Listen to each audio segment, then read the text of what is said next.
शायक यहूदा का अंत। क्या सच में खुद को फांसी लगा ली थी उसने यीशु को धोखा देने के बाद? यहूदा इस्करियोती द्वारा यीशु के साथ विश्वासघात और उसके बाद उसकी मृत्यु की कहानी मैथ्यू और एक्ट्स के गॉस्पल्स में मिलती है। यहूदा यीशु के 12 शिष्यों में से एक था, लेकिन उसने 30 चांदी के सिक्कों के लिए यीशु को धार्मिक नेताओं के हाथों धोखा दिया। यीशु की गिरफ्तारी के बाद यहूदा को अपने किए की गंभीरता का एहसास हुआ और वह पछतावे से भर गया।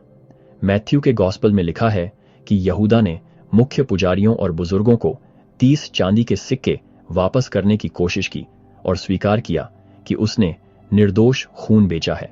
हालांकि उन्होंने उसे अस्वीकार कर दिया और उससे कहा कि यह उसकी समस्या है।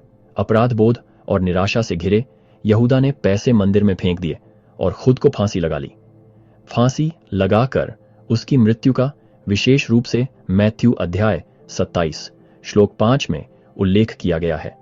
उसके कार्यों ने उसके भारी पछतावे को दर्शाया, लेकिन उन्होंने भगवान की क्षमा में आशा की कमी भी दिखाई। प्रेरितों के काम की पुस्तक यहूदा की मृत्यु का थोड़ा अलग विवरण देती है।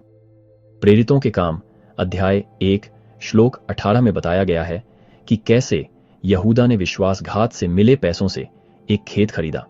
इसमें कहा गया है कि वह सिर के बल गिर गया, उसका शरीर फट गया और उसकी अंतड़ियां बाहर निकल आईं। कुछ विद्वानों का सुझाव है कि यह विवरण यहूदा की मृत्यु के तरीके की एक अलग व्याख्या हो सकती है, जबकि अन्य इसे उसके फांसी के भौतिक परिणामों के रूप में वर्णित करते हैं। यहूदा की मृत्यु की कहानी पछतावे, प्रायश्चित और क्षमा के बारे में सवाल उठाती है।